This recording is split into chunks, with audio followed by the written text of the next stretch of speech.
परिचय। अंकिता, जैसा कि हम पहले भी चर्चा कर चुके हैं कि जनन सभी जीवों की वह क्षमता है जिसमें एक जीव लगभग अपने समान गुणों वाले एक छोटे से जीव को जन्म देता है। हाँ माधुरी, तथा वह प्रक्रिया जिसमें नर और मादा युग्मक गैमीट के संलयन के पश्चात एक नई जीव की उत्पत्ति होती है, लैंगिक जनन कहलाती है। तो आओ इस पाठ में हम जनन के बारे में विस्तार से चर्चा करें। उद्देश्य।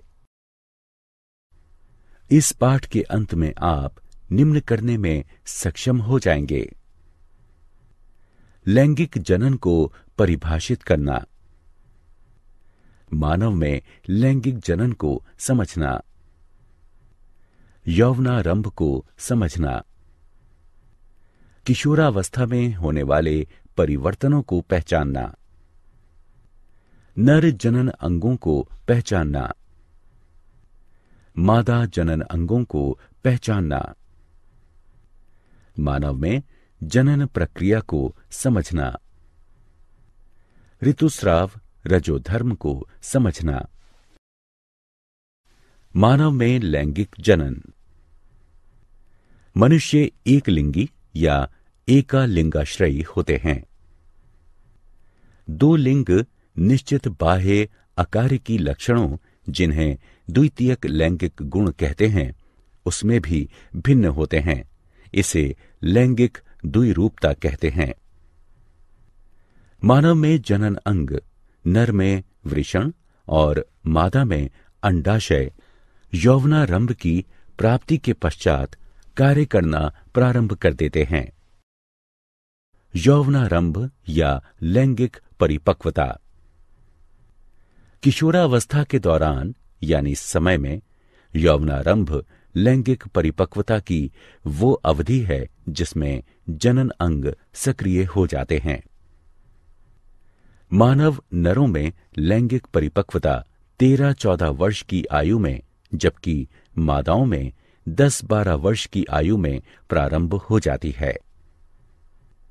वृषण और अंडाशय जीवन क्षमता वाले युग्मकों को उत्पन्न करते हैं तथा ये हार्मोनों जैसे नरों में वृषण द्वारा टेस्टोस्टेरोन और मादाओं में अंडाशय द्वारा एस्ट्रोजेन तथा प्रोजेस्टेरोन को भी स्रावित करते हैं। लैंगिक परिपक्वता पर होने वाले परिवर्तन। लड़के और लड़कियों दोनों के शरीर के कुछ भागों जैसे कि कांख एवं जांघों के मध्य जननांग क्षेत्र में बाल गुच्छे निकल आते हैं तथा उनका रंग भी गहरा हो जाता है। पैर, हाथ एवं चेहरे पर भी महीन रोम आ जाते हैं। त्वचा अक्सर तैलीय हो जाती है तथा कभी-कभी मुहासे भी निकल आते हैं। लड़कियों में अंडाशय से रजोधर्म प्रारंभ हो जाता है। वसा के जमाव से स्तन के आकार में वृद्धि होने लगती है तथा स्तनाग्र की त्वचा का रंग भी गहरा हो जाता है। हड्डियों तथा शरीर की लंबाई में वृद्धि होने लगती है तथा द्वितीयक जनन अंग जैसे फैलोपियन नलिका, गर्भाशय आदि परिपक्व होने लगते हैं। सभी लड़कों में वृषण की शुक्रजनक नलिकाओं की जनन ग्रंथियों से शुक्राणु निकलने लगते हैं। द्वितीयक जनन अंग जैसे प्रस्थ, प्रोस्टेट ग्रंथि तथा शिश्न परिपक्व हो जाते हैं। दिवा स्वप्न अथवा रात्रि में शिश्न भी अक्सर विवर्धन के कारण ऊर्ध्व हो जाता है। नरों से मादाओं में शुक्राणुओं के स्थानांतरण के लिए शिश्न की आवश्यकता होती है। कंधे चौड़े होना, आवाज में भारीपन आना, लंबाई का बढ़ना इत्यादि भी इसके अंतर्गत सम्मिलित है। नर जनन तंत्र। जनन कोशिका उत्पादित करने वाले अंग एवं जनन कोशिकाओं को निषेचन के स्थान तक पहुंचाने वाले अंग संयुक्त रूप से नर जनन तंत्र बनाते हैं। मानव नर जनन अंग है वृषण, अधिवृषण, शुक्रवाहक, मूत्रमार्ग, शिश्न, शुक्राशय ग्रंथियां, पुरस्थ यानी प्रोस्टेट ग्रंथि और काउपर ग्रंथियां नर जनन ग्रंथियां हैं। वृषण, वृषण छोटे आकार के एक जोड़े अंडाकार और गुलाबी रंग के अंग होते हैं, जो कि एक पतली भित्ति त्वचीय थैली, जिसे वृषण कोश कहते हैं, उसमें उपस्थित होते हैं। वृषण कोश ताप नियामक के रूप में कार्य करते हैं, जो कि साधारण शुक्र जनन के लिए वृषण का ताप शरीर के ताप से 1 से 3 डिग्री सेल्सियस तक कम रखते हैं, क्योंकि अधिक शारीरिक ताप वृषण के शुक्राणुओं का निर्माण करने वाले ऊतकों को मृत कर सकते हैं। वृषण में शुक्राणु का निर्माण करने वाली जनन ग्रंथियों सहित लगभग 900 पतली तथा घुमावदार शुक्र जनक नलिकाएं पाई जाती हैं। जनन ग्रंथियां शुक्र जनन द्वारा शुक्राणुओं का निर्माण करती हैं। अधिवृषण यानी एपिडिडिमिस। अधिवृषण एक कुंडलीकृत नलिका जैसी संरचना है, जो कि स्थायी रूप से वृषण से जुड़ी होती है और शुक्राणुओं के भंडार गृह की भांति कार्य करती है, जहां पर कि शुक्राणु परिपक्व और गतिशील हो जाते हैं। शुक्रवाहक। शुक्राणु एक लंबी नलिका, जिसे शुक्रवाहक कहते हैं, उसके द्वारा अंगों, जिन्हें शुक्राशय ग्रंथियां कहते हैं, उनमें ले जाए जाते हैं, जहां पर शुक्राणुओं को पोषण मिलता है तथा वे संग्रहित किए जाते हैं। मूत्र मार्ग। मूत्र मार्ग भी लंबी, संकरी और नलिकादार संरचना है। ये स्खलनीय वाहिनी और मूत्राशय से निकली हुई एक वाहिनी के जुड़ने से बनता है, जिससे यह शुक्राणुओं और मूत्र यानी पेशाब दोनों का वहन करता है, और इस प्रकार यह मूत्र जनन नलिका भी कहलाता है। मूत्र मार्ग पुरुष के शिश्न के माध्यम से गुजरता हुआ बाहर की ओर एक छिद्र के रूप में खुलता है। शिश्न। शिश्न पुरुष का बाह्य जनन अंग बनाता है। यह एक बेलनाकार ऊर्ध्व मोटी पेशीय भित्तियों युक्त मैथुन अंग है। शिश्न के संवेदनशील सिरे को मुंड कहते हैं, जो कि सिकुड़ी हुई त्वचा से ढका हुआ होता है, जिसे लिंग मुंडच्छत कहते हैं। नर जनन ग्रंथियां। नर में 3 प्रकार की जनन ग्रंथियां पाई जाती हैं। शुक्राशय ग्रंथियां, पुरस्थ यानी प्रोस्टेट ग्रंथियां और काउपर ग्रंथियां।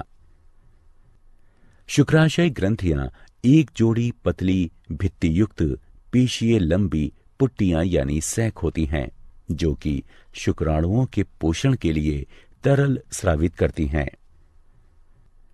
पुरुस्थ यानी प्रोस्टेट ग्रंथि एक एकाकी, दीर्घाकार तथा पलिरूपित ग्रंथि है, जो कि मूत्राशय के बिल्कुल नीचे स्थित होती है।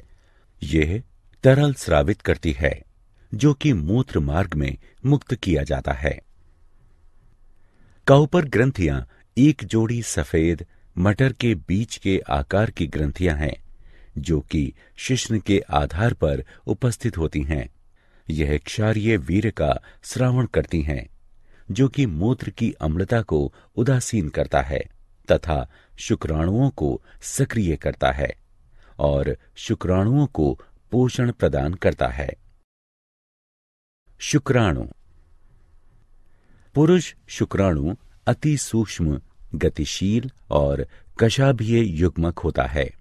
यह शीर्ष, मध्यखंड और एक कंपनशील पूंछ का बना होता है।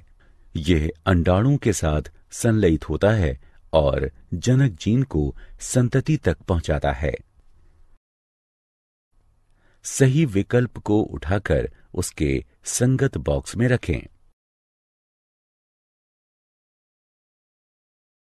मादा जनन तंत्र। मादा जनन कोशिकाएं या अंड अंडाशयों में बनते हैं तथा कुछ हार्मोनों के निर्माण के लिए भी उत्तरदायी होते हैं। मादा मानव के जनन अंग हैं अंडाशय, अंडवाहिनी नलिकाएं, गर्भाशय, योनि, मादा जनन ग्रंथियां जैसे बार्थोलिन ग्रंथियां और स्तन। अंडाशय। अंडाशय मादाओं का प्राथमिक जनन अंग है। यह एक जोड़ा छोटे आकार की बादाम की आकृति वाली और सफेद रंग की संरचनाएं होती हैं, जो कि उदर के श्रोणि में उपस्थित होती हैं। आंतरिक रूप से प्रत्येक अंडाशय बहुत संख्या में अपरिपक्व प्राथमिक या अंडाशय पुटक के साथ होते हैं। अंडाशय अंडजनन यानी उजेनेसिस के द्वारा जनन कोशिका में अंड बनाता है तथा एस्ट्रोजेन तथा प्रोजेस्टेरोन का स्रावण करता है। अंडवाहिनी नलिका। अंडवाहिनी नलिकाएं एक जोड़ी लंबी कशाभीय, पेशीय और नलिकादार संरचनाएं हैं, जो कि अंडाशय के निकट से लेकर गर्भाशय तक फैली हुई होती हैं।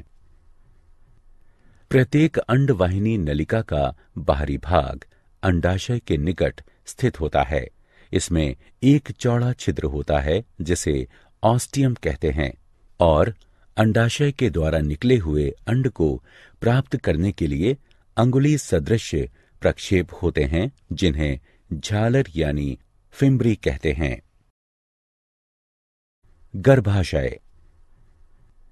गर्भाशय एक बड़ी पेशीय आकार की तथा नाशपाती सदृश संरचना है, जो मूत्राशय और मलाशय के बीच श्रोणि में उपस्थित होता है और अंतररोपण यानी इम्प्लांटेशन, अपरान्यास और गर्भ यानी फीटल के विकास के लिए उत्तरदायी होता है। इसका आंतरिक स्तर अत्यधिक संवहनीय और ग्रंथिल होता है तथा गर्भाशय ग्रीवा कहलाता है, जो कि योनि में खुलता है। योनि। योनि एक लंबी पेशीय नलिकादार संरचना है, जो कि गर्भाशय की ग्रीवा से पीछे तक फैली हुई होती है तथा योनि छिद्र द्वारा अंत में प्रकोष्ठ यानी वेस्टिबुले में खुलती है। मैथुन के दौरान जब वीर्य योनि में मुक्त होता है तो यह मैथुन यानी संयोजन गुहा की तरह कार्य करती है और शिशु के जन्म के दौरान शिशु इसमें से ही होकर गुजरता है, इसलिए यह जन्म गुहा की भांति भी कार्य करती है। मनुष्यों में लैंगिक जनन की प्रक्रिया।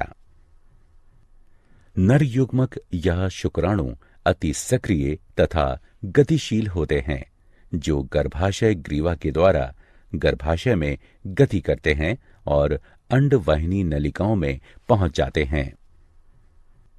अंडवाहिनी नलिका में केवल एक शुक्राणु ही अंडाणु के साथ संलयन करके युग्मनज यानी जाइकोट बनाता है।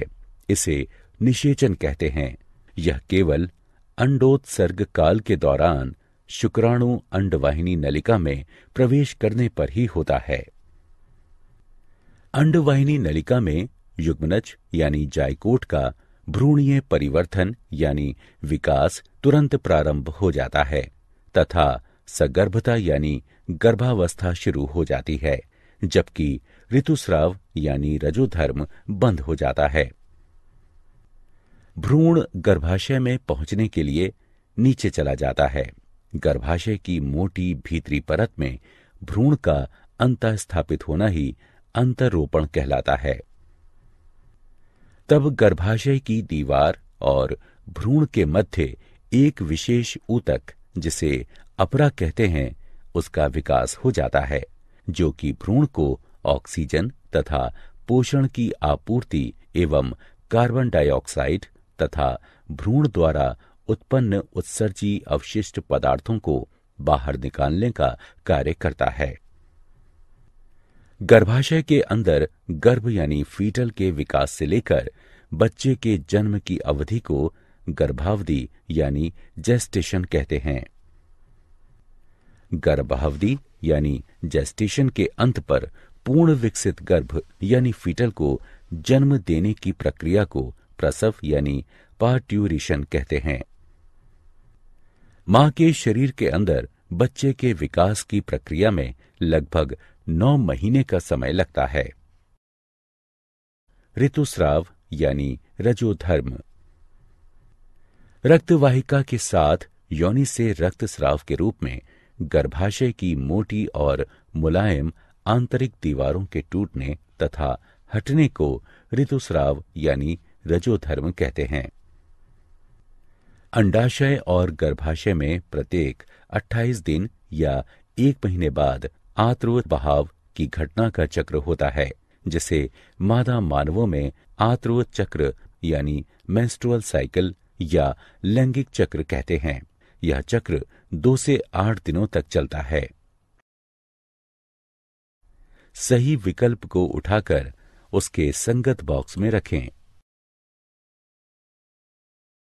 क्या आप जानते हैं शुक्राणु वीर्य यानी सीमेन का केवल 10% भाग ही बनाते हैं। मादा 1 वर्ष में लगभग 13 अंडे देती है, जबकि मादा मानव जनन काल के दौरान लगभग 416 अंडे देती है। मानव मादा में यौवनारंभ पर प्रथम ऋतुस्राव रजोधर्म, जिसे रजोदर्शन यानी मैनार्क कहते हैं, इसका प्रारंभ होता है। रजोनी वृत्ति यानी मीनोपॉज वह काल है जब मादा मानवों में अंडोत्सर्ग और आत्व चक्र स्थायी रूप से हमेशा के लिए बंद हो जाता है। नए जन्मे शिशु का औसत भार 3.5 किलोग्राम होता है। सारांश। आइए हमने जो कुछ सीखा है उसे संक्षेप में दोहराएं। मानव एक लिंगी होते हैं तथा लैंगिक द्विरूपता दर्शाते हैं। नर जनन तंत्र वृषण, अधिवृषण, शुक्रवाहक, मूत्रमार्ग और शिश्न से मिलकर बनता है। शुक्राशय ग्रंथियां पुरुस्थ यानी प्रोस्टेट ग्रंथियां और काउपर ग्रंथियां नर की सहायक जनन ग्रंथियां हैं। मादा जनन तंत्र अंडाशय, अंडवाहिनी नलिका, गर्भाशय, योनि और भग से मिलकर बनता है। बार्थोलिन ग्रंथियां और स्तन मादाओं की सहायक जनन ग्रंथियां हैं। आर्तव चक्र के अंतर्गत अंडाशय में होने वाले चक्रीय परिवर्तन और जनन काल के दौरान मादा जनन क्षेत्र में होने वाले परिवर्तन सम्मिलित हैं। यह चक्र लगभग 1 माह में पूरा होता है। यह 4 प्रावस्थाओं पुटक प्रावस्था, अंडोत्सर्ग प्रावस्था, स्रावी प्रावस्था और आर्तव प्रावस्था से मिलकर बना होता है। यह यौवनारंभ पर प्रारंभ होता है और रजोनी वृत्ति यानी मीनोपॉज पर पूर्ण रूप से बंद हो जाता है। भ्रूणीय परिवर्धन के अंतर्गत घटनाओं की एक श्रृंखला होती है, जिसमें युग्मनज जाइकोट एक भ्रूण में बदल जाता है। इसके अंतर्गत प्रावस्थाएं जैसे युग्मक जनन यानी गैमीटोजेनेसिस, निषेचन, विदलन यानी क्लीवेज, अंतरोपण, अपरान्यास, गर्भावधि यानी जेस्टेशन, अंडजनन यानी उजेनेसिस और प्रसव यानी पार्ट्यूरेशन सम्मिलित होती हैं।